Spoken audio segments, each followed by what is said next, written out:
Caimene Parente Chavante, Caimene Manauã, pelo convite. Eu gostaria de me apresentar, para quem não me conhece, sou Joênia Wapichana, a deputada indígena, a primeira mulher indígena eleita deputada federal. Depois de muitos anos que nós tivemos a atuação do líder Juruna, estou aqui eu justamente como uma necessidade dos povos indígenas. Quando eu justamente atendi o convite da Assembleia Indígena em Roraima, dos povos indígenas que tem um movimento forte, foi justamente para tentar fazer o possível de fazer a diferença, não somente para Roraima, mas para o país todo.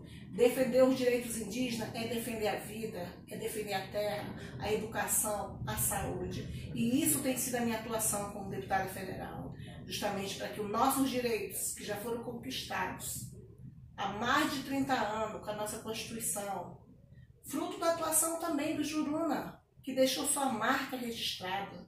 Nós estamos continuando o trabalho, esse legado.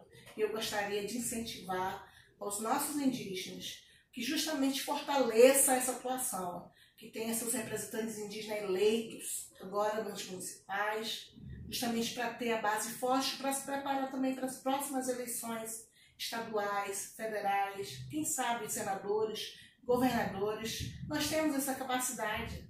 Essa é a nossa estratégia também, de assumir esses espaços políticos, porque nós temos esse direito, nós somos cidadãos brasileiros.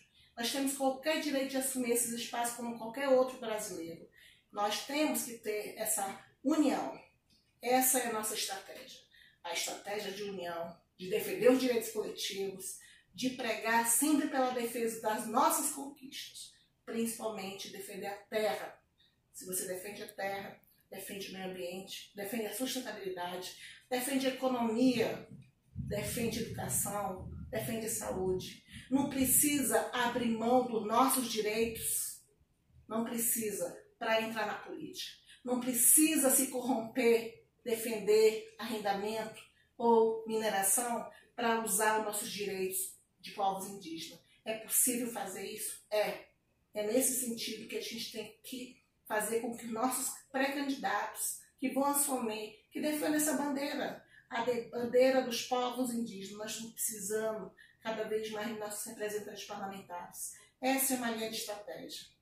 Muito obrigada. Excelente Assembleia, povo indígena Chavante. Estamos aqui no Gabinete 231 justamente para compartilhar as nossas experiências e os nossos desafios. Porque esse desafio de estar aqui é todo dia que nós enfrentamos. E esses desafios não são só meus. Esses desafios são os nossos. E a conquista que a gente consegue segurar, barrar qualquer projeto anti-indígena não é uma atuação só minha, é uma atuação nossa. É construir junto, é celebrar junto. Nesse fim de ano eu queria desejar isso. Força, que as nossas decisões sejam coerentes e principalmente lutando para assegurar o direito das futuras gerações, da nossa coletividade, da nossa mãe terra.